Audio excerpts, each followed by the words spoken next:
자리에서 일어나셔서 주님께 경배와 찬양을 올려드리시겠습니다.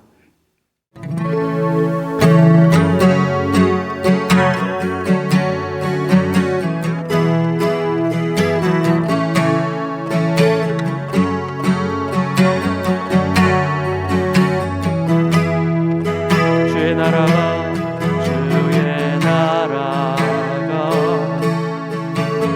임할 때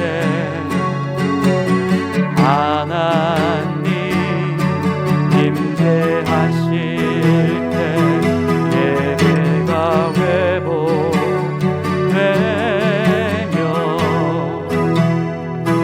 기적은 일어나네.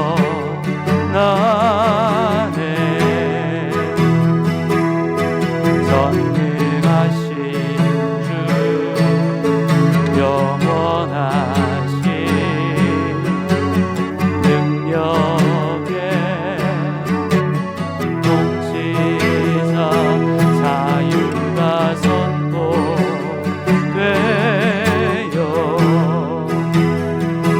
주 백성 돌아오네. 하나님 나라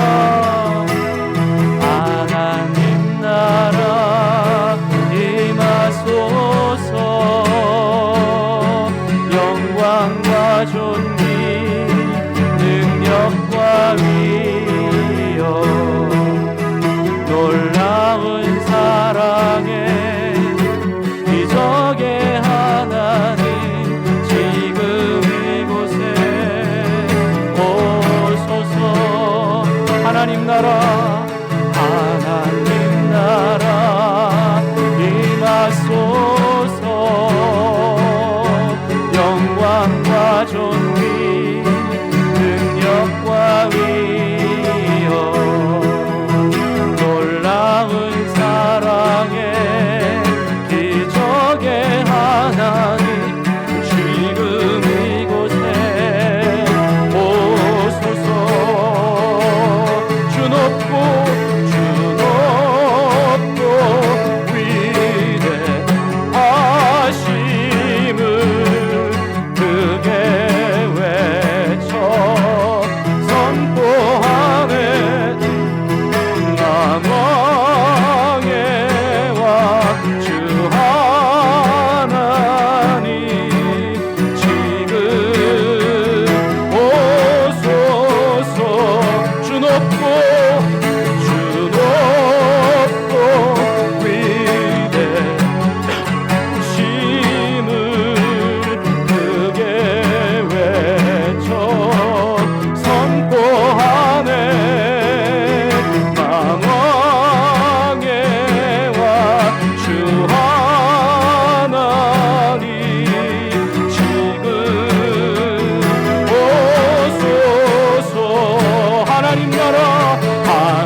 영광과 존귀 능력과 위엄 놀라운 사랑에 기적의 하나님 지금 이곳에 오소서. 하나님 나라 하나님 나라 임하소서. 영광과 존귀 능력과 위엄 놀라운 사랑에 기적의 하나님 지금 이곳에 오소서. 하나님 나라 하나님 나라 임하소서. 영광과 존귀 능력과 위엄 놀라운 사랑에 기적의 하나님 지금 이곳에 오소서.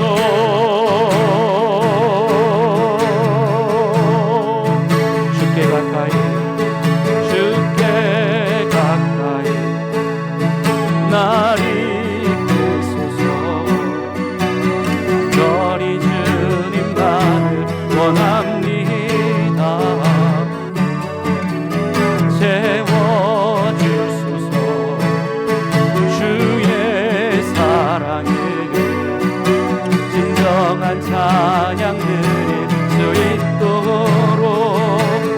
가까이 주께 가까이 날 이끄소서.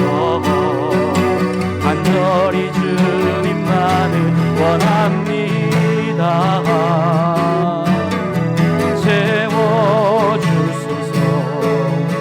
주의 사랑을 진정한 찬양 드릴 수 있도록 목마른 나의 영혼 주를 부르니 나의 맘 만져 주소서. 주님만을 원합니다. 더 원합니다. 나의 맘 만져 주소서. 우리 한 번 더 고백할까요? 주께 가까이 날 이끄소서. 간절히 주님만을 원합니다. 채워주소서.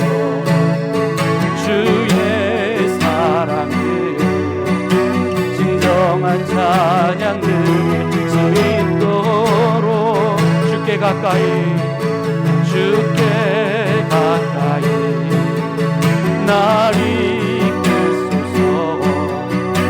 간절히 주님만을 원합니다.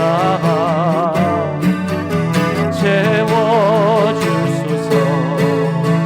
주의 사랑을 진정한 찬양 드릴 수 있도록 주님 목마릅니다. 목마른 나의 영혼 주를 부르니 나의 맘 만져 주소서. 주님만을 원합니다. 더 원합니다. 나의 맘 만져 주소서. 목마른 나의 영혼 목마른 나의 영혼 주를 부르니 나의 맘 만져 주소서. 주님만을 원합니다. 더 원합니다. 나의 맘 만져 주소서. 목마른 나의 영혼 주를 부르니 나의 맘 만져 주소서.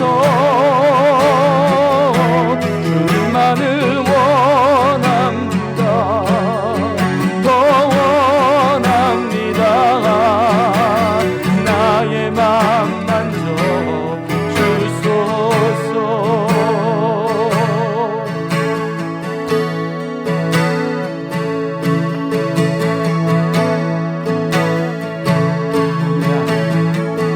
내 안에 주를 향하니 내 영원한 노래 있으니 날 향한 주님의 크신 사랑 영원히 찬양하리라. 내 안에 주를 향한 내 안에 주를 향하니 내 영원한 노래 있으니 날 향한 주님의 크신 사랑 영원히 찬양하리라. 영원히 찬양하리라. 영원히 찬양하리라. 아름다우시 오 놀라우시 경언할 수 없는 사랑 오 위대하신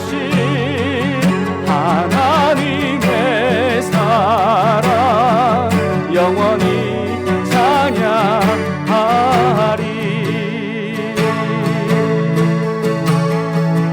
십자가 그 사랑 찬양하리. 날 구원하신 그 사랑 내 삶을 드려 찬양하리라. 놀라우신 주의 사랑 영원히 찬양하리라. 영원히 찬양하리라. 할렐루야. 아름다우신 오 놀라우신 영원할 수 없는 사랑 오 위대하신 하나님의 사랑 영원히 찬양하리. 주와 같은 분 없네. 주와 같은 분은 없네. 이 세상 그 누구도 주와 같은 분은 없네. 누구도 이길 수 없네. 주와 같은 분은 없네. 이 세상 그 누구도 주와 같은 분은 없네. 할렐루야. 누구도 이길 수 없네. 아름다우신 오 놀라우신 영원할 수 없는 사랑 오 위대하신 하나님의 사랑 영원히 찬양하리. 아름다우신 오 놀라우신 영원할 수 없는 사랑 오 위대하신 하나님의 사랑 영원히 찬양하리.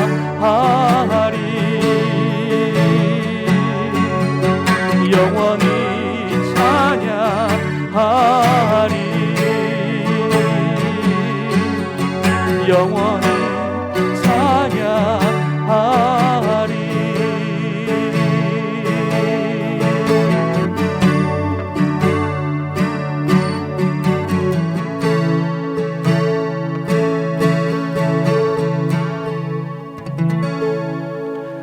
아멘. 자리에 앉으시겠습니다. 오늘도 우리 거룩하신 하나님의 보좌 앞에 나와 주님을 예배할 수 있도록 인도해 주셔서 감사합니다. 주님의 사랑과 자비는 한량없습니다. 주님의 용서와 긍휼은 다함이 없습니다.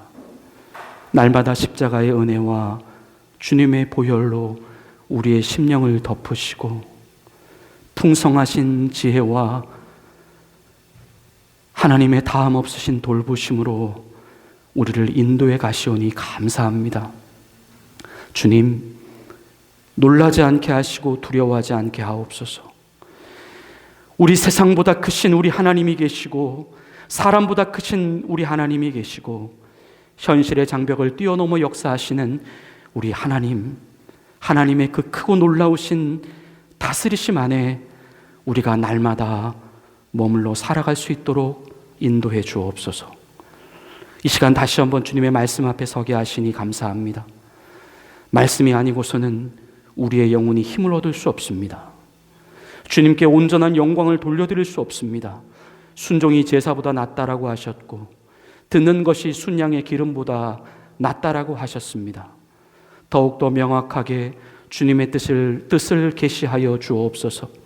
말씀 밖에서 외로워하지 않게 하시고 말씀을 벗어나 방황하지 않게 하옵소서. 주님을 만나는 그 자리, 말씀의 자리로 속히 돌아오게 하옵소서.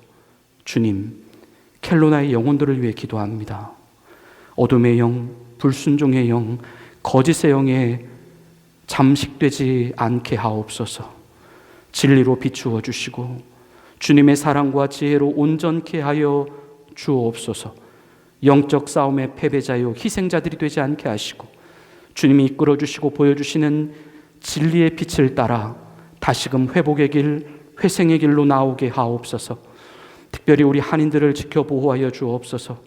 그들의 영혼 가운데, 가정 가운데, 사업과 직장 가운데 우리 하나님의 거부할 수 없는 강권적인 역사하심을 나타내 보여주시사 그들의 전 인생이 하나님 때문에 사라지는 인생으로 고백되어지게 하옵소서. 교회를 위해 기도합니다. 주님만이 전부인 교회, 주님만을 사랑하는 교회, 주님만을 바라보는 교회가 되게 하여 주옵소서.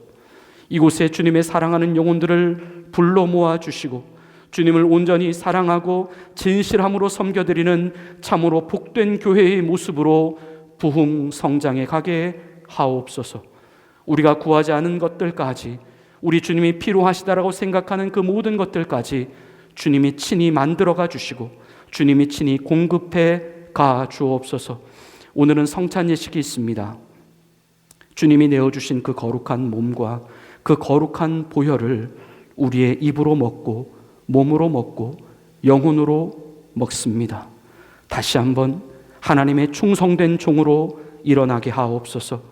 다음 주일에는 추수감사주일과 교회에 세워주심 9주년 감사 예배로 드립니다. 우리 안에 감사의 영을 더욱더 강하게 부어주시고 우리 하나님이 예비하신 그 하늘의 신령한 복들로 가득히 채워주옵소서. 기도와 헌신으로 믿음과 거룩으로 감사절의 예배를 준비해가는 우리들 모두가 되게 하옵소서. 오늘 우리에게 베풀어 주시는 하나님의 말씀 가운데에 은혜와 감격과 영적인 깨달음이 충만하게 있어지기를 원합니다. 하나님이 예정하신 진리로의 그 성숙이 온전히 우리 가운데 일어나 우리의 성품과 인격이 예수님을 닮아가게 하옵소서. 사람의 뜻과 사람의 생각은 감추어 주시고 오직 거룩하신 주님의 뜻과 섭리만이 온전히 드러나게 하옵소서. 우리의 소망 되시고 삶의 이유가 되시는 우리 주 예수 그리스도의 이름으로 감사하며 기도드리옵나이다. 아멘.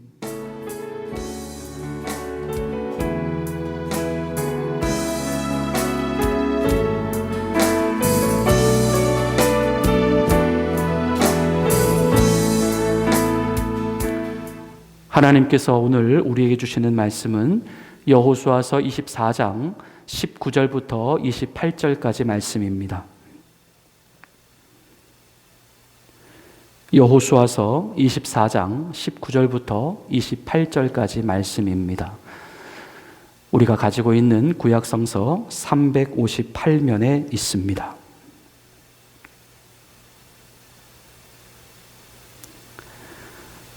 하나님의 말씀을 봉독해 올리겠습니다. 여호수아가 백성에게 이르되 너희가 여호와를 능히 섬기지 못할 것은 그는 거룩하신 하나님이시요 질투하시는 하나님이시니 너희의 잘못과 죄들을 사하지 아니하실 것임이라. 만일 너희가 여호와를 버리고 이방 신들을 섬기면 너희에게 복을 내리신 후에라도 돌이켜 너희에게 재앙을 내리시고 너희를 멸하시리라 하니 백성이 여호수아에게 말하되 아니니이다 우리가 여호와를 섬기겠나이다 하는지라. 여호수아가 백성에게 이르되 너희가 여호와를 택하고 그를 섬기리라 하였으니 스스로 증인이 되었느니라 하니 그들이 이르되 우리가 증인이 되었나이다 하더라. 여호수아가 이르되 그러면 이제 너희 중에 있는 이방신들을 치워버리고 너희의 마음을 이스라엘의 하나님 여호와께로 향하라 하니 백성이 여호수아에게 말하되 우리 하나님 여호와를 우리가 섬기고 그의 목소리를 우리가 청종하리이다 하는지라. 그날에 여호수아가 세겜에서 백성과 더불어 언약을 맺고 그들을 위하여 율례와 법도를 제정하였더라. 여호수아가 이 모든 말씀을 하나님의 율법책에 기록하고 큰 돌을 가져다가 거기 여호와의 성소 곁에 있는 상수리 나무 아래에 세우고 모든 백성에게 이르되 보라, 이 돌이 우리에게 증거가 되리니 이는 여호와께서 우리에게 하신 모든 말씀을 이 돌이 들었음이니라. 그런즉 너희가 너희의 하나님을 부인하지 못하도록 이 돌이 증거가 되리라 하고 백성을 보내어 각기 기업으로 돌아가게 하였더라. 아멘. 하나님께서 오늘 이 말씀을 통하여 우리에게 은혜 주시기를 원합니다. 우리가 예수님을 믿고 그리고 하나님의 자녀가 된 이 상태, 복음의 상태, 구원의 상태, 영생의 상태, 또 천국의 상태라고 볼 수가 있겠죠. 우리는 이 상태에서 그렇다면 더 이상 아무것도 할 일이 없는 것인가? 사실상 다 된 거 아닙니까? 다 이루어지지 않았습니까? 하나님의 자녀가 됐다라고 하는 지금 이 상태, 우리는 이제 죽으면 천국에 가지 않습니까? 이 사실은 결코 지워지지 않는 우리 하나님 아버지께서 우리에게 약속하신 불변의 언약이지 않습니까? 그렇다면 우리가 가야 할 신앙의 여정은 이대로 끝난 것인가? 오늘 본문 19절 말씀 우리 한번 보십시다. 오늘 말씀해 보면 섬긴다, 또 질투하신다, 그리고 너의 잘못과 죄들을 사하지 아니하신다 라고 말씀합니다. 우리 집사님 계속 그 말씀 띄워주시면 되겠습니다.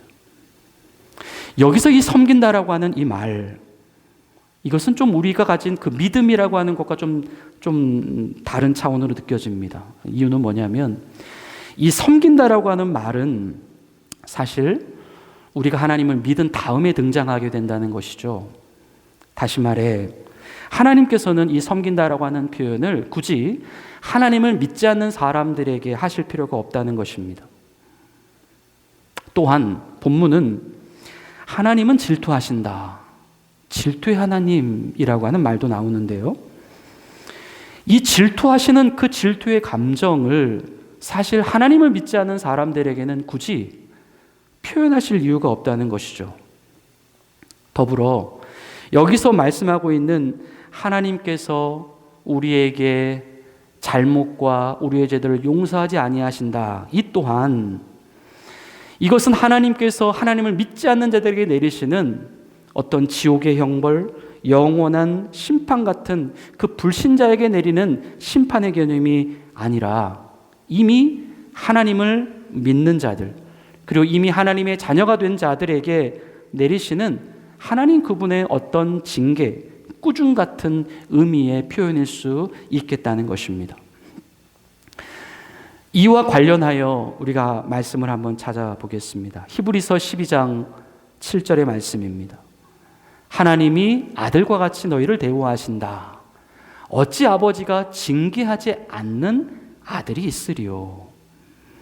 하나님을 믿는 자들, 그들에게도 동일한 심판의 개념이 있기는 있지만 그 심판이라고 하는 것은 사실상 아버지가 사랑하는 자녀들에게 내리시는 어떤 징계, 꾸중, 이런 의미라는 것입니다. 이와 같은 의미가 구약 성서에서도 동일하게 나오는데요. 잠언서 3장 11절부터 12절 말씀입니다. 내 아들아, 여호와의 징계를 경히 여기지 말라. 이 꾸지람을 싫어하지 말라. 대저 여호와께서 그 사랑하시는 자를 징계하시기를 마치 아비가 그 기뻐하는 아들을 징계함같이 하시느니라. 여기서도 징계라고 하는 말, 꾸지람이라고 하는 말씀이 나오는데요. 그 말씀과 더불어 따라오는 것은 뭐냐면 그 기뻐하는 아들, 기뻐하는 아들에게 내리시는, 즉 분명히 이것은 하나님을 믿지 아니하는 자들에게 내리시는 하나님의 그 분노의 심판, 영벌의 심판, 그 지옥의 형벌 같은 심판과는 좀 다른 의미라는 것입니다.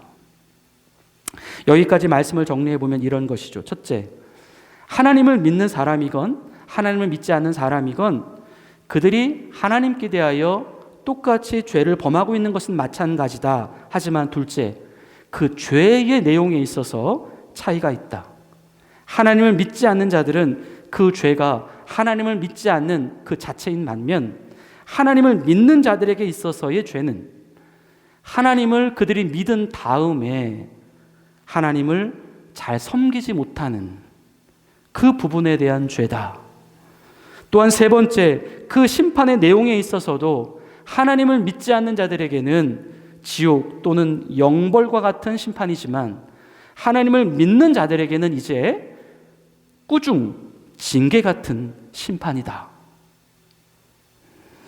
이런 의미에서 우리는 하나님의 그 질투하시는 하나님이라고 하는 말도 이해를 해볼 수가 있다는 것입니다. 하나님께서 과연 어떻게 질투라는 감정을 가지실 수 있을까? 하나님의 그 질투의 감정은 앞에서도 말씀을 드렸지만 하나님을 믿지 않는 사람들에게는 굳이 그 감정을 가지실 필요가 없다는 것이죠. 그들은 하나님과 단절되어 있기 때문입니다.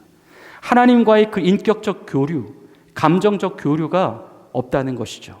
하지만 반대로 하나님과 연결되어 있는 사람들, 하나님의 자녀라 일컬어지는 사람들, 하나님을 믿는 하나님의 백성이라 분리하는 사람들, 이 사람들은 하나님과 감정적, 인격적 교류가 이루어지고 있다는 것입니다. 그래서 충분히 하나님은 그 질투의 감정을 하나님을 믿는 하나님의 백성들에게 느끼실 수가 있다. 그래서 우리는 이 하나님의 질투라고 하는 이 말씀에 대하여 하나님이 어떤 심판의 개념으로 받아들일 것이 아니라 하나님의 어떤 서운한 감정, 관계의 서운함, 하나님의 마음을 아프게 해드리는 차원, 우리가 그렇게 이해를 한다라는 것입니다. 우리는 이 차이점을 분명히 알아야 합니다. 하나님을 믿는 우리에게 한 가지 오해가 있을 수가 있는 것이 있습니다. 글쎄요, 그것은 오해라기보다 어쩜 우리가 하나님을 믿고 난 다음에 이 부분을 잘 염두에 두지 않는 부분이라고도 말씀을 드릴 수가 있겠습니다. 그것은 우리가 이미 하나님의 자녀가 되었습니다. 하나님의 백성이 되었습니다. 구원을 받았습니다. 영생을 얻었습니다. 그런 사람들이 되었으니까 이제 더 이상 우리에게는 죄라는 것이 없어졌다. 하나님도 우리를 더 이상 우리에게 죄를 따져 물으시지 않으신다라고 하는 그런 오해가 있다는 것이죠. 성도는 과연 죄가 없어졌을까? 성도는 더 이상 죄를 안 짓는 것인가? 하나님도 더 이상 그들의 죄를 문제 삼지 않는 것인가? 우리는 꼭 기억해야 할 것이 있습니다. 그것은 우리가 하나님의 자녀로서 우리가 죄로부터 벗어났다라고 하는 의미, 심판으로부터 벗어났다라고 하는 의미는 하나님을 믿지 않은 그 불신의 죄가 우리에게 벗어졌고 없어졌다라고 하는 의미이고, 하나님 또한 우리에게 그 불신의 죄에 대한 심판을 내리시지 않으시겠다라고 하는 의미이지, 그 외의 죄가 자동적으로 없어졌다라고 하는 뜻이 아니라는 것입니다. 우리가 용서받았고 우리가 벗어났다라고 하는 그 죄는 철저히 우리의 구원과 관련이 있다. 믿음인 영생이고 믿지 아니하면 영벌이라고 하는 그 죄 말입니다. 믿으면 천국이고 믿지 않으면 지옥이다라고 말한 그 죄 말입니다. 그 죄는 한마디로 그 안에 하나님을 두었느냐, 하나님을 두지 않았느냐, 그 죄인 것입니다.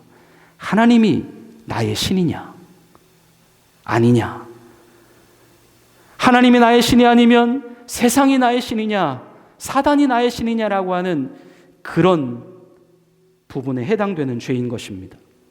우리가 벗어났다라고 하는 죄, 그것은 바로 그 죄라는 것이죠. 우리가 벗어났다라고 하는 심판, 바로 그 죄에 대한 심판이라고 하는 것이죠. 우리에게는 어떠한 죄가 남아있을까요? 또 이렇게 말씀을 드리면 오해를 할까 싶어서 우리가 다르게 좀 말씀을 드려보겠습니다. 이제 우리가 신경을 써야 할 죄는 무엇인가요? 이제 우리는 무엇을 조심해야 하고 무엇을 주의 깊게 살피며 우리는 살아가야 할까요? 똑같이 죄라고 하는 표현을 써서 좀 죄송스럽기는 합니다. 우리는 지금 어떠한 죄를 반복해서 짓고 있는 것이며 하나님은 지금 어떠한 죄를 계속해서 우리 가운데 신경 쓰고 계실까요? 하나님은 우리의 어떠한 모습을 보시고 죄가 있다라고 하는 것이고, 또한 질투한다라고 하시고, 또 어떨 때에는 그 죄와 잘못을 심지어 내가 사하지 않겠다라고까지 말씀하시는 것일까요? 그 죄는 바로 성도인 우리가, 하나님을 믿는 백성들인 우리가 하나님을 온전히 섬기지 못하는 그 죄인 것입니다. 하나님을 사랑하되 우리가 하나님을 온전히 사랑하지 못하는 그 죄인 것입니다. 그것은 일종의 관계의 죄라고도 볼 수 있습니다. 사실상 이 부분에 대해서 하지만 우리는 그렇게 심각한 마음을 두지 않고 살아간다는 것이죠.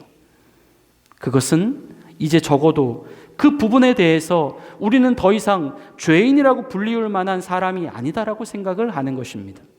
하나님에 대한 생각도 마찬가지입니다. 하나님께서도 그러한 죄에 대하여 별로 그렇게 심각하거나 진지하게 우리를 다루실 것이 아니다라고 생각을 하는 것입니다. 이러한 생각은 성도인 우리의 마음 안에 매우 심각한 병폐 하나를 가져다 주었습니다. 그것은 자신들이 지금 하나님 앞에서 명백한 잘못을 범하고 있음에도 불구하고 그 잘못을 자신의 잘못이라 인식을 하지 못한다는 것입니다. 그 잘못을 잘못이라 인식을 하지 못하니 그 잘못과 그 죄를 내가 해결해 보고자 하라고 하는 그 어떠한 노력과 의지도 잘 보이지 않는다는 것입니다. 하지만 우리가 그렇다고 그렇게 아무런 노력도 아무런 의지도 보이지 않는 것은 아닐 수 있습니다. 어떻게 보면 그 의미는 우리가 그러한 죄에 대한 잘못을 너무나도 사실 가볍게 생각한다라고 하는 것이고, 우리가 그 정도의 차원에서만 그냥 이 죄를 다루려고 한다라고 하는 그런 우리의 모습이 있다라고 하는 것입니다. 우리가 예수님을 믿고 우리가 구원을 받은 이후에 사실상 그러한 죄에 대하여 우리의 진지함이나 우리의 심각성이 지금 매우 많이 떨어져 있다라고 하는 사실을 우리는 인식해야 합니다. 이러한 죄를 중단하거나 고쳐보려고 하는 것에 대하여 그것을 하면 좋고 또 안 하면 좀 아쉬운 정도로서만 우리는 인식하며 살아가고 있다. 이것은 우리 안에 이 죄라고 하는 것에 대한 그 개념을 하나님이 말씀하신 그 객관적인 죄로서가 아니라 자신의 느낌이나 정서로서만 판단하게 되는 나의 주관적인 죄로서만 인식을 해 나가는 모습이다라고 볼 수 있습니다. 즉, 죄에 대해서 말씀하시는 하나님에 대하여 그분이 좀 불편할 수 있어. 그분의 마음이 좀 상하실 수 있어. 그 정도의 선에서만 우리는 죄에 대한 정의를 내린다라고 하는 것이죠. 과연 오늘날 하나님께서 우리를 꾸중하신다, 또는 징계하신다, 또는 하나님께서 우리를 질투하신다라고 하는 말씀을 들었을 때에 우리는 과연 그분이 하신 그 말씀에 대하여 정말 목숨을 걸고 그것을 하지 말아야 되겠다라고 하는 결단이 있는가? 또는 내가 반드시 그것을 싸워서 어떻게 해서든지 이겨보겠다라고 하는 그 자신의 마음의 의지가 있는가? 이런 것입니다. 하나님 그분도 주관적인 거고 또 그 말씀을 듣는 내 자신도 주관적인 것이다라는 것이죠. 하나님도 하나님의 관점에서 그런 말씀들을 우리에게 요구하실 만한 이유가 있다라고 한다면 그 말씀을 듣는 우리 자신에게도 내가 그 말씀대로 살고 싶지 않은 자신의 주관적인 이유가 있다는 것입니다. 그래서 사실 이러한 모습은 그것을 어떻게 했었는지 하지 말아야 한다라고 하는 그 죄에 대한 접근이라고는 우리가 볼 수가 없다. 그냥 자신의 필요에 의해서, 자신의 컨디션에 의해서, 지금 내가 처한 입장과 내가 처한 상황에 따라서 얼마든지 할 것인지 말 것인지를 결정하게 되는 주관적 감정의 영역, 선택적 영역이라고 하는 것입니다. 이것은 사실상 우리의 삶에서 어쩌면 이 죄라고 하는 것을 그대로 허용하면서 살겠다라고 하는 의미밖에는 되지가 못한다라고 하는 것입니다. 오늘 여호수아는 이스라엘 백성들의 지도자들, 그들의 리더들을 불러다 놓고 백성들을 대표하여 그의 마지막 고별 설교를 하고 있습니다. 마지막으로 그들에게 이스라엘의 지도자로서 해주고 싶었던 말씀의 내용이 무엇이었을까요?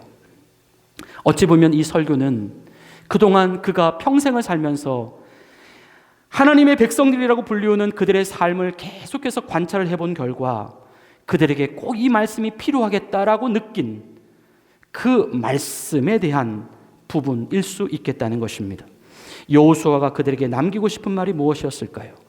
오늘 우리가 읽은 여호수아서 24장 19절 이하의 말씀은 그 마지막 고별 설교 가운데서도 특별히 더 마지막 결론에 해당되는 부분이라고 말씀을 드릴 수 있습니다. 여호수아는 백성에게 이렇게 말씀을 전하고 있는 것입니다. 우리 다시 한번 본문 19절 말씀을 보십시다. 여호수아가 백성에게 이르되 너희가 여호와를 능히 섬기지 못할 것은 그는 거룩하신 하나님이시요 질투하시는 하나님이시니 너희의 잘못과 죄들을 사하지 아니할 것입니다. 세상에 마지막 고별 설교를 하면서 어쩜 이렇게 악담과도 같은 설교를 할 수 있습니까? 너희가 여호와를 능히 섬기지 못할 것이다라고 합니다.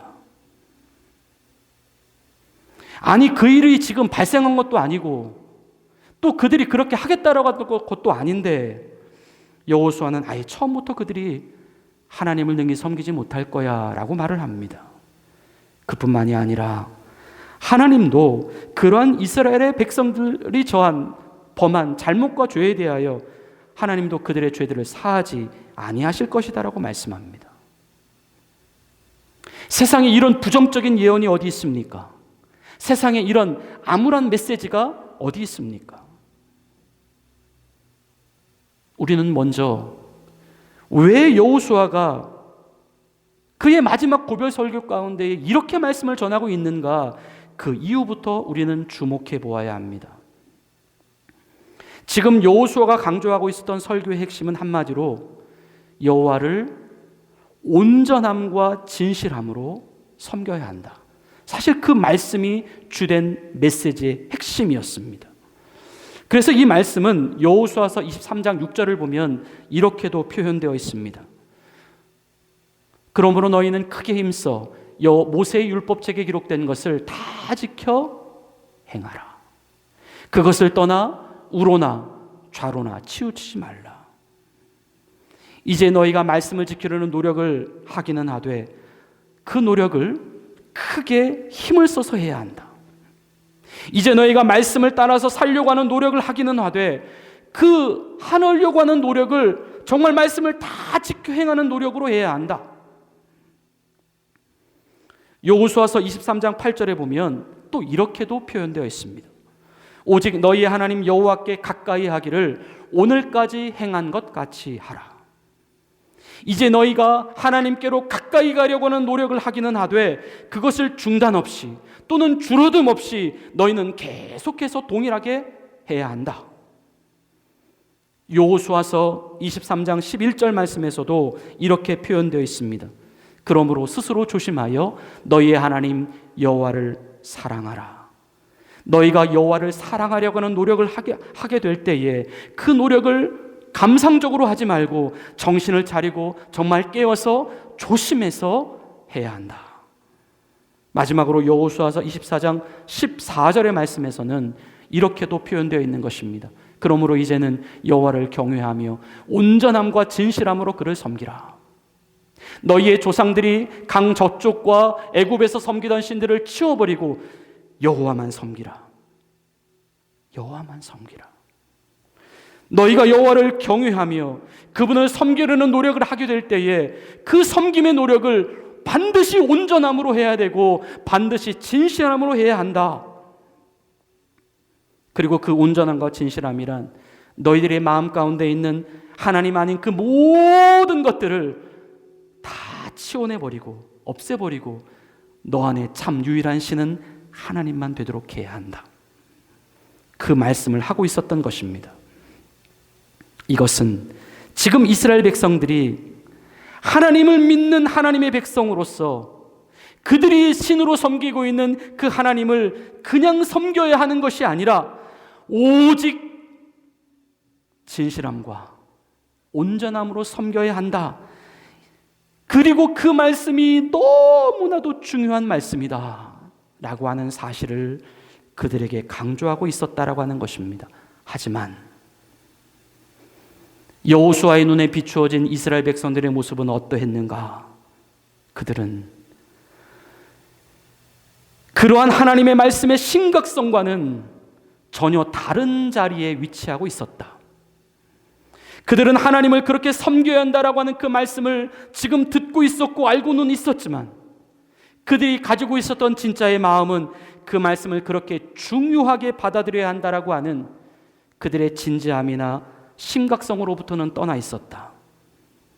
그것은 앞에서도 말씀을 드린 바와 같이 그들 안에 이러한 생각이 들어있었다는 것입니다. 우리가 노력은 해보겠지만 혹 우리가 그렇게 하지 않는다 하더라도 그게 뭐 그렇게 큰 대수로운 문제이겠어. 그분이 좀 불편해 하실 수는 있겠지. 그분의 마음이 좀 상하실 수는 있겠지. 뭐 그렇게 크고 대단한 문제겠어? 이 정도의 선에서만 그들의 마음은 움직이고 있었다는 것입니다. 그들은 여호수아의 이토록 간절한 메시지에 대하여 그들은 너무나도 쉽게 대답을 하고 있습니다. 그냥 지금 대답하고 나서 그냥 또 나중에 좀 잊어버리면 되지 라고 하는 그 정도의 마음을 가지고 그들은 반응을 하고 있었다는 것입니다. 바로 오늘 본문이 시작되고 있는 그 앞부분에 해당되는 내용입니다. 제가 말씀을 한번 읽어보겠습니다. 여호수아서 24장 16절부터 18절까지 말씀입니다. 백성이 대답하여 이르되 우리가 결탄코 여호와를 버리고 다른 신들을 섬기기를 하지 아니하오리니 이는 우리 하나님 여호와께서 친히 우리와 우리 조상들을 인도하여 애굽 땅 종되었던 집에서 올라오게 하시고 우리의 목전에서 큰 이적들을 행하시고 우리가 행한 모든 길과 우리가 지나온 모든 백성들 중에서 우리를 보호하셨음이며 여호와께서 또 모든 백성들과 이 땅에 거주하던 아모리 족속을 우리 앞에서 쫓아내셨음이라. 그러므로 우리도 여호와를 섬기리니 그는 우리의 하나님이심이니이다. 대답이 얼마나 그럴싸합니까? 대답이 얼마나 결단력 있고 대답이 얼마나 단호해 보입니까? 하지만 그들이 가지고 있었던 진짜의 마음은 그 들려지는 대답의 내용과는 현저하게 달랐다. 여호수아는 그들의 마음을 진짜로 보고 있었다는 것이죠. 그리고 여호수아가 또 보고 있었던 것이 한 가지가 있었습니다. 그것은 이스라엘 백성들이 그 정도로까지만 생각하고 있는 이 하나님의 말씀이 사실상 우리 하나님께는 너무나도 중요하고 너무나도 심각하게 받아들여져야 할 매우 중요한 말씀이었다라고 하는 사실입니다. 결국 그러한 이유로 인하여 이스라엘 백성들은 아무리 그들이 대답을 그럴싸하게 단호하게 한다 하더라도 결국은 그들이 하나님을 능히 섬기지 못하게 될 것이다 라고 말을 했던 것이고, 하나님 또한 하나님이 그토록 심각하고 중요하게 생각하는 그들의 죄에 대하여 그 죄를 결코 그대로 방치해 두거나 결코 지나가도록 만들 것은 아니시기 때문에 하나님은 그러한 그들의 잘못과 죄들을 사하지 아니하실 것이다 라고 여호수아는 말씀을 하고 있었던 것입니다. 하지만 여호수아는 그럼에도 불구하고 그들을 향한 하나님의 그 간절한 마음을 계속해서 전달하고 싶었습니다. 이 너무나도 중요한 말씀의 심각성을 그는 좀 더 강하게 끌어올려주고 싶었습니다. 그래서 본문 20절 말씀을 보면 이렇게 말씀하고 있습니다. 만일 너희가 여호와를 버리고 이방신들을 섬기면 너희에게 복을 내리신 후에라도 돌이켜 너희에게 재앙을 내리시고 너희를 멸하시리라. 그들이 하나님을 온전히 섬기지 않는다면 그들에게 재앙을 내리시고 그들을 멸하시겠다라는 것입니다. 이것은 결코 가벼운 메시지가 아니었다는 것이죠. 괜히 주의를 환기시켜 보기 위하여 과장해서 하시는 말씀이 아니었다라고 하는 것이죠.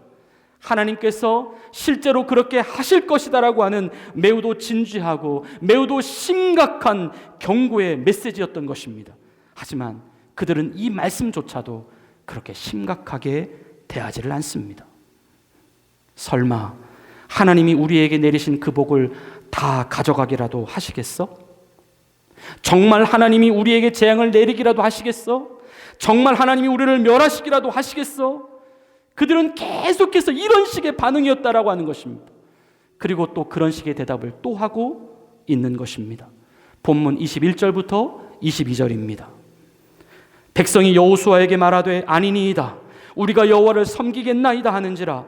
여호수아가 백성에게 이르되 너희가 여호와를 택하고 그를 섬기리라 하였으니 스스로 증인이 되었느니라 하니 그들이 이르되 우리가 증인이 되었나이다 하더라.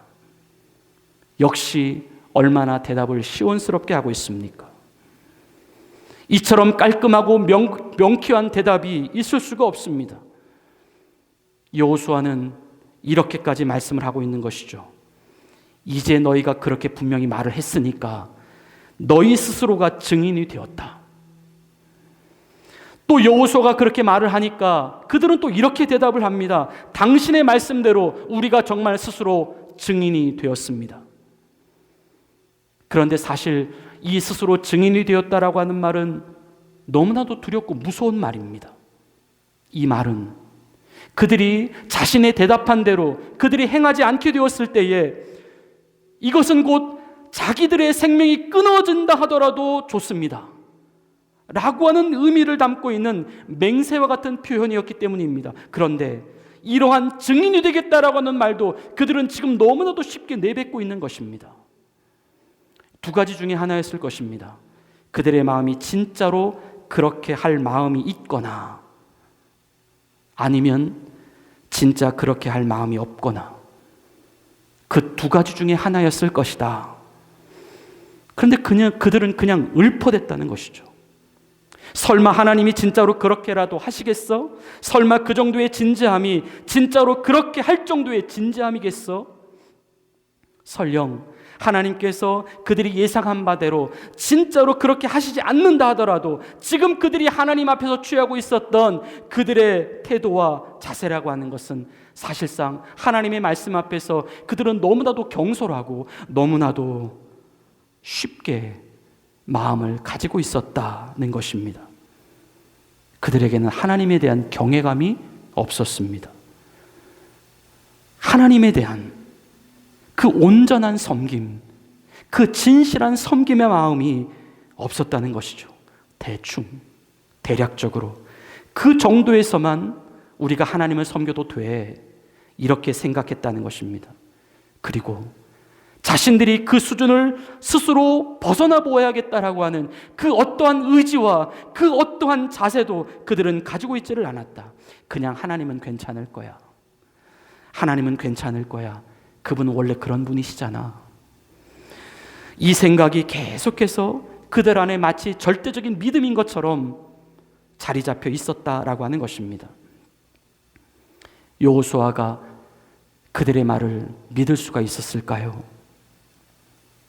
그래서 여호수아는 일부러 큰 돌을 가져다가 그 돌이 그들이 했던 말을 증거가 되게 하는 증거들이 되게 했다라고 오늘 성경은 기록하고 있습니다. 본문 25절부터 26절입니다. 그날에 여호수아가 세겜에서 백성과 더불어 언약을 맺고 그들을 위하여 율례와 법도를 제정하였더라. 여호수아가 이 모든 말씀을 하나님의 율법책에 기록하고 큰 돌을 가져다가 거기 여호와의 성소 곁에 있는 상수리 나무 아래에 세우고. 이 말씀이 어떤 의미입니까? 사람보다 돌이 더 신뢰가 갔다라고 하는 것이죠.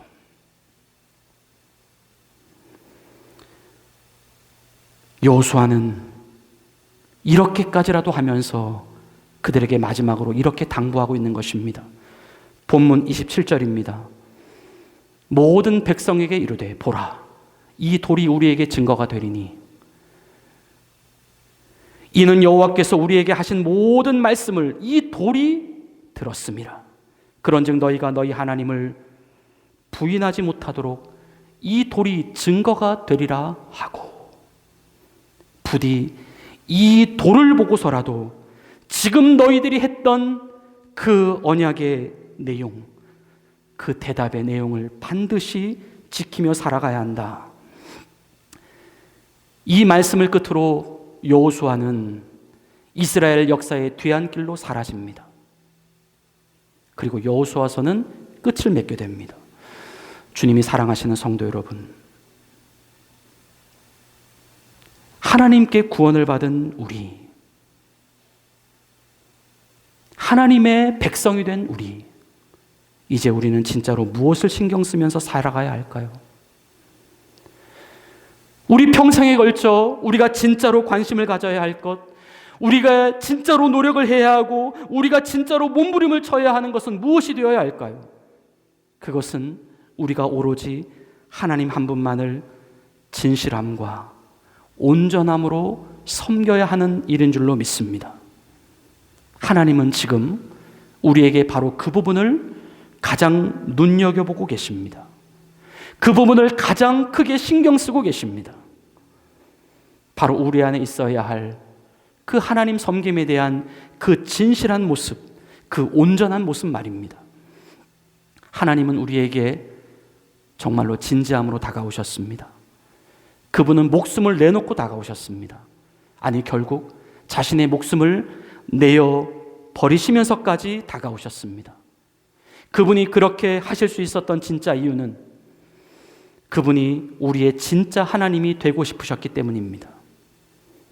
우리의 진짜 하나님이 되셔서 자신의 진짜 백성들인 성도들을 통하여 진짜 하나님으로서의 대접을 받고 싶으셨기 때문입니다. 진짜 하나님만을 섬기는 진짜 하나님의 백성들이 진짜 하나님만을 자신들의 인생의 최고의 우선되는 가치요, 최고의 우선되는 섬김으로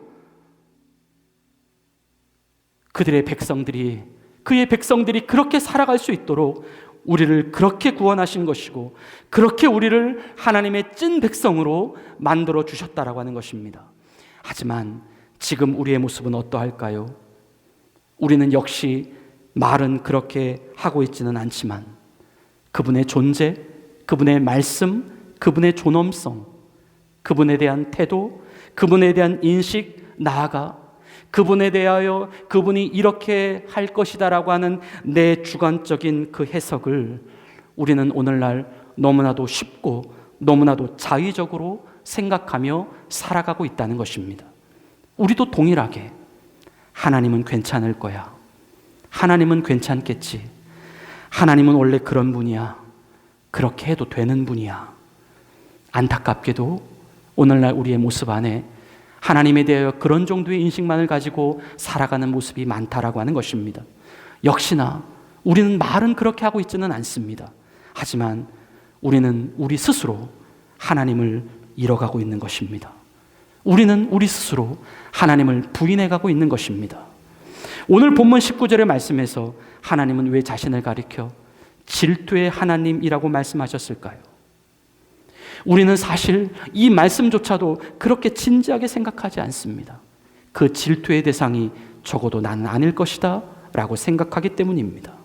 하지만 그 질투의 감정을 하나님이 느끼신다라고 하는 것은, 그것은 하나님을 믿지 않는 사람들에게 느끼는 감정이 아니라 지금 하나님을 믿고 있는 바로 우리들에게 느끼시는 감정이기 때문입니다.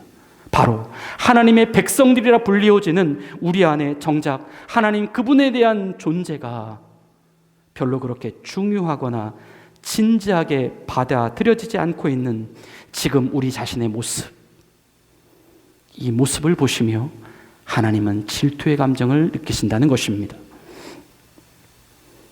우리는 하나님을 섬기되 온전함과 진실함으로 섬겨야 할 줄로 믿습니다. 우리는 이 신앙을 반드시 회복해야 합니다. 그것은 우리가 하나님을 대할 때에 적어도 두렵고 떨리는 마음으로 대할 수 있어야 한다는 것이고, 우리가 하나님을 사랑할 때에 적어도 우리의 마음과 우리의 뜻과 우리의 목숨을 다하여 그분을 사랑할 수 있어야 한다라고 하는 것이고, 우리가 하나님의 말씀을 들을 때에 적어도 그분의 말씀 앞에서 우리 자신을 진실함과 정직함으로 되돌아볼 수 있어야 한다라고 하는 말씀입니다. 여호수아는 그의 고별 설교 내용 가운데에 여호수아서 24장 14절부터 15절 말씀을 통하여 이런 고백을 하고 있습니다. 그러므로 이제는 여호와를 경외하며 온전함과 진실함으로 그를 섬기라. 너희의 조상들이 강 저쪽과 애굽에서 섬기던 신들을 치워버리고 여호와만 섬기라. 만일 여호와를 섬기는 것이 너희에게 좋지 않게 보이거든 너희 조상들이 강 저쪽에서 섬기던 신들이든지 또는 너희가 거주하는 땅에 있는 아무리 족속의 신들이든지 너희가 섬길 자를 오늘 택하라. 오늘 나와 내 집은 여호와를 섬기겠노라. 이 고백이 우리의 동일한 고백이 될 수 있기를 기도합니다. 하나님이 우리의 진짜 신이라면 그분은 우리가 섬기는 진짜 신으로서 그분은 대접받으셔야 합니다. 하나님이 우리의 진짜 신이라고 한다면 그동안 우리가 하나님 외에 붙잡고 있었던 세상이라고 하는 신, 돈이라고 하는 신, 쾌락이라고 하는 신, 사람이라고 하는 신, 가족이라고 하는 신을 우리는 우리의 마음 가운데 과감히 치워내 버릴 수 있어야 합니다. 그리고 오직 여호와 한 분만을 우리가 섬기는 진짜 신으로 우리는 반드시 모셔드릴 수 있어야 합니다. 중간에 어디쯤에서 어정쩡한 모습으로 있지 마십시오. 하나님은 지금 우리 자신이 취하고 있는 내 믿음의 위치와 신앙의 노선을 그분은 분명히 알고 계십니다. 우리는 그분 앞에 진실해야 합니다. 우리는 그분 앞에 온전해야 합니다. 하나님은 중간에 있는 모습을 가장 싫어하십니다. 이것도 아니고 저것도 아닌 신앙은 적어도 우리 자신에게는 그것이 별로 문제가 아니다라고 생각할지 모르겠지만 하나님 보실 때에는 지금 가장 심각하게 바라보시는 우리의 죄된 모습입니다. 이것은 신앙을 가장한 불신앙의 모습일 수 있고 어쩜 하나님께 자신의 헌신을 온전히 내어드리고 싶지 않은 자기의 욕심과 자기의 이기심에 대한 변명의 구실일 수 있기 때문입니다. 우리들 각자 이 시간 우리의 영혼들에게 묻고 싶은 질문이 있습니다. 너희의 진짜 신은 누구냐? 만일 그가 하나님이라고 한다면 이제 진짜로 그분을 너희의 신다운 신으로 섬겨야 한다. 그것이 진실한 성도의 모습이다. 우리의 영혼이 반응할 수 있게 되기를 기도합니다. 오늘 성령님께서 우리 가운데 역사하셔서 하나님께 대한 그 우리의 섬김이 진실하고도 온전히 섬기는 모습으로 우리를 바꾸어 놓으실 수 있기를 기도합니다. 우리 주님이 부르신 깨끗한 그릇교회가 이 켈로나 땅에서 정말 우리 하나님 한 분만을 온전함과 진실함으로 섬길 수 있는 진짜 교회다운 교회가 될 수 있기를 예수님의 이름으로 간절히 축원을 드립니다. 우리 이제 오늘 주신 말씀을 생각하시며 다 함께 우리 주님이 제정하신 성찬의 시간으로 나아가시겠습니다. 주 예수 이름 높이어 1절과 2절의 가사를 우리 함께 찬양하시겠습니다.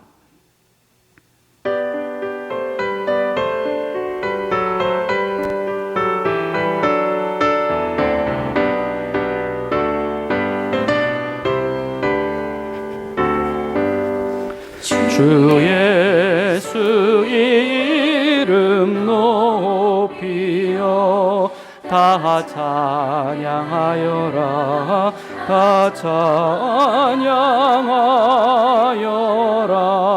금멸류관을 들여서 만유의 주를 찬양하세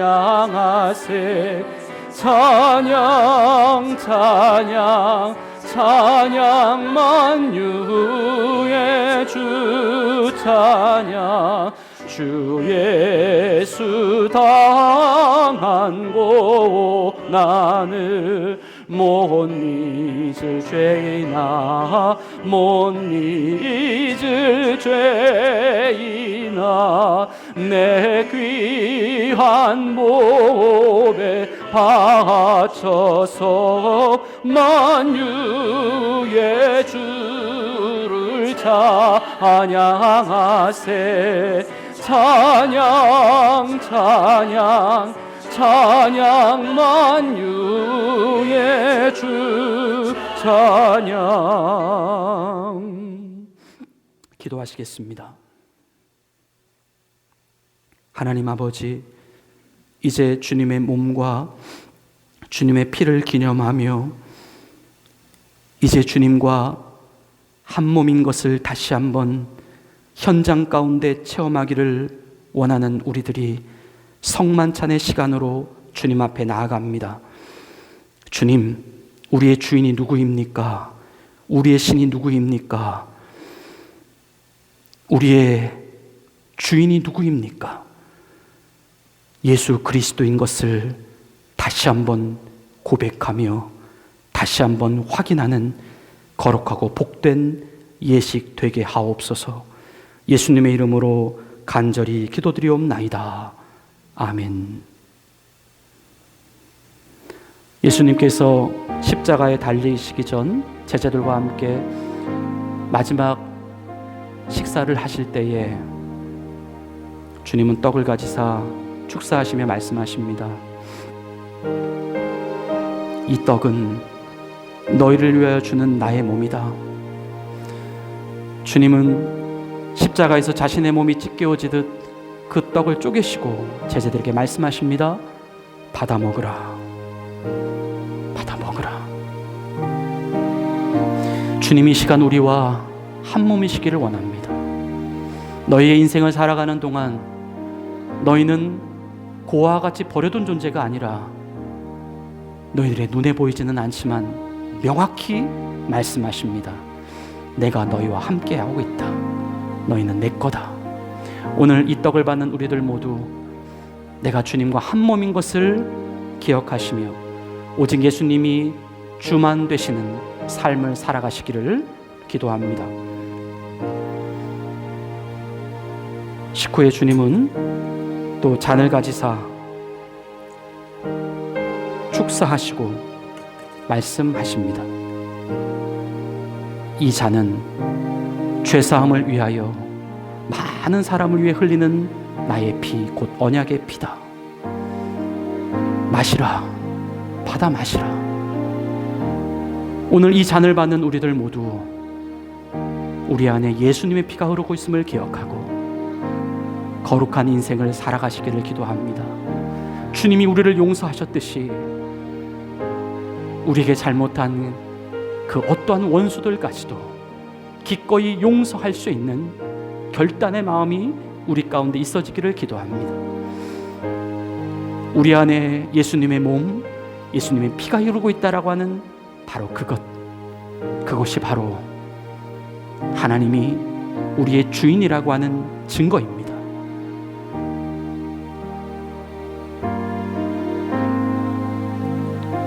이제 함께 기도하는 마음으로 성찬에 참여하십시다.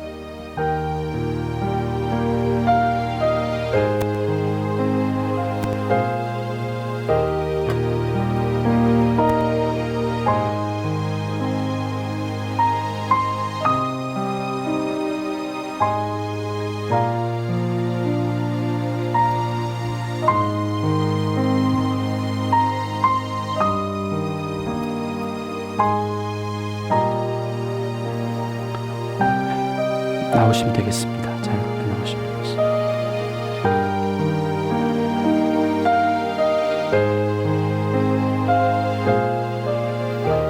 주님의 몸입니다. 주님의 피입니다. 주님의 몸입니다. 주님의 피입니다. 주님의 몸입니다. 주님의 피입니다. 주님의 몸입니다. 주님의 피입니다. 주님의 몸입니다. 주님의 피입니다. 주님의 몸입니다. 주님의 피입니다. 주님의 몸입니다. 주님의 피입니다.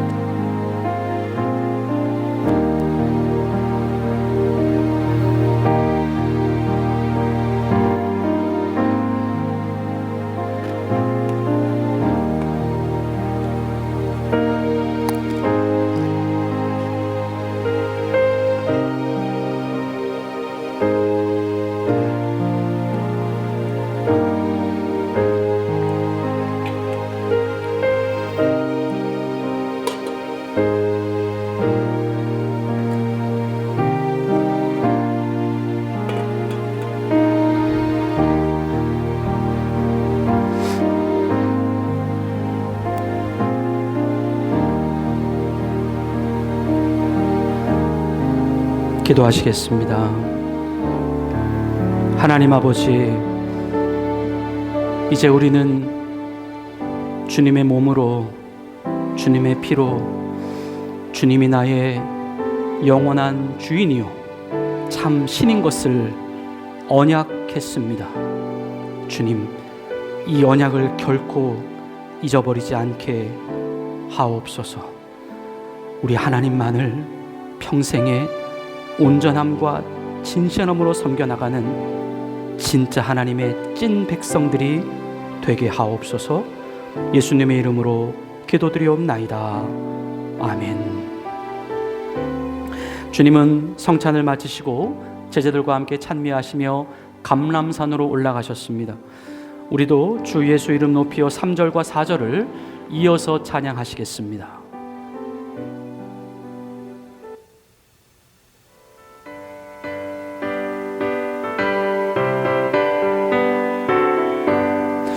이 지구 위에 거하는 온 세상 사람들, 온 세상 사람들, 그 크신 위엄 높여서 만유의 주를 찬양하세.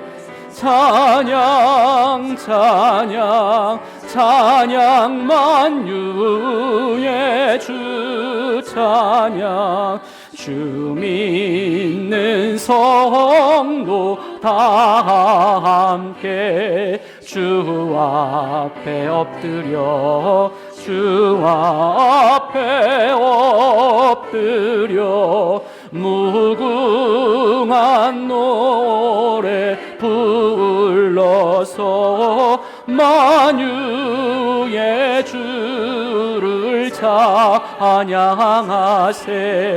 찬양 찬양 찬양 만유의 주 찬양. 아멘. 이제 봉헌송 주님께 드리시며 예물을 하나님께 정성껏 올려드리시겠습니다.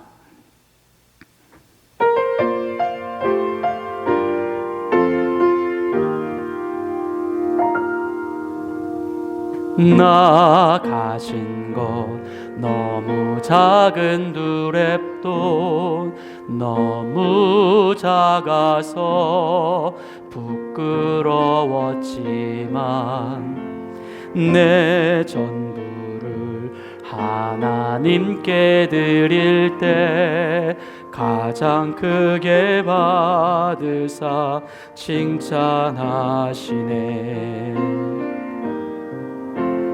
가든 주랩돈 하나라도 주님 보시기에 가장 값진 헌신. 작은 내 삶도 하나님이 원하신 곳에 아름답게 쓰소서. 아름답게 쓰소서.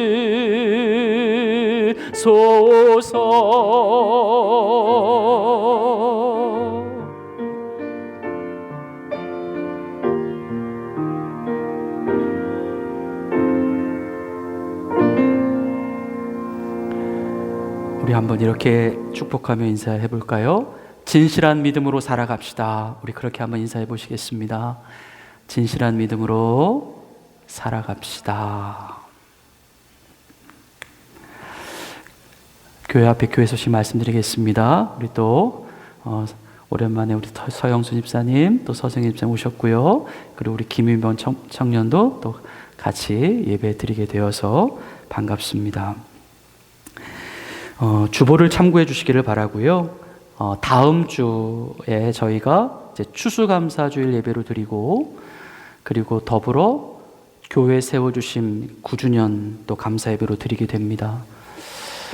우리 설교에서도 말씀을 드렸지만 정말 하나님께 진실한 마음으로, 온전한 마음으로 우리 감사절의 예배를 준비하며 나아가는 한 주가 되었으면 좋겠습니다. 우리 다 같이 자리에서 일어나셔서 파송의 찬양 부르시고 마지막 축도하심으로 모든 예배의 순서를 마치겠습니다.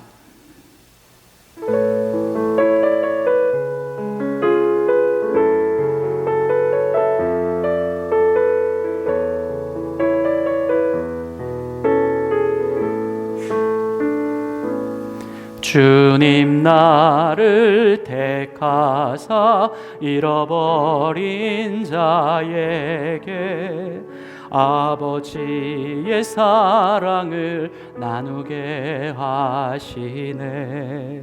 어두움을 밝히며 차가운 마음 녹이는 진리의 빛 전하게 하소서. 보내소서. 시련이 찾아올 때도 주님의 눈물 기억하게 하소서. 보내소서. 주께서 가신 길을 나도 걸어가게 하소서. 성령으로 임하사 소망 없는 자에게 생명의 그 말씀을 전하게 하시네. 목자 없는 양같이 방황하는 저들에게 주의 사랑 전하게 하소서. 보내소서. 시련이 찾아올 때도 주님의 눈물 기억하게 하소서. 보내소서. 주께서 가신 길을 나도 걸어가게 하소서. 보내소서. 시련이 찾아올 때도 주님의 눈물 기억하게 하소서. 보내소서. 주께서 가신 길을 나도 걸어가게 하소서. 그동안 잊고 살아왔던 하나님 섬김에 대한 신앙, 죽도록 주님께 충성하겠다라고 했던 우리의 헌신, 주님 다시 한번 우리의 삶을 흔들어 주셔서 하나님을 향한 진실한 사랑과 진실한 믿음이 우리의 심령 안에 불타오르게 하옵소서. 하나님은 나의 하나님이십니다. 나의 참 신이시옵니다. 세상 그 무엇으로도 바꿀 수 없는 나의 하나님이십니다. 이 하나님에 대한 우리의 진실한 섬김이, 온전한 섬김이 계속되게 하옵소서. 하나님 앞에 예물을 올려드리게 하시니 감사합니다. 우리의 전부를 받으셔도 부족함이 없으신 우리의 모든 것 되시는 우리 하나님이십니다. 하나님, 더욱더 우리의 마음과 우리의 몸을, 우리의 삶을 주님께 드리기를 힘쓰기를 원합니다. 우리의 생에 오직 하나님 한 분만이 우리의 영원한 참 주인이시오 신이시오니 그분만을 위해서 우리의 삶을 영원히 불태울 수 있는 하나님의 거룩한 찐 백성들이 되게 하옵소서. 우리의 삶의 현장 가운데 하나님이 나의 하나님이라고 하는 사실을 우리의 입술로만 고백하는 것이 아니라 우리의 진정한 삶으로의 고백으로 나타날 수 있도록 성령님 역사하여 주시옵소서. 이제는 우리 구주 예수 그리스도의 은혜와 하나님 아버지의 극진하신 사랑하심과 성령님의 감동, 감화, 교통, 보호, 인도하여 주심이 이제 하나님이 나의 하나님이시오니, 하나님만 나의 하나님이시오니 온전함과 진실함으로 하나님을 경외함으로 주님만을 섬겨나가기를 다짐하는 주의 사랑하는 백성들 머리머리 위에 이제로부터 영원토록 함께 계시기를 간절히 축원하옵나이다. 아멘.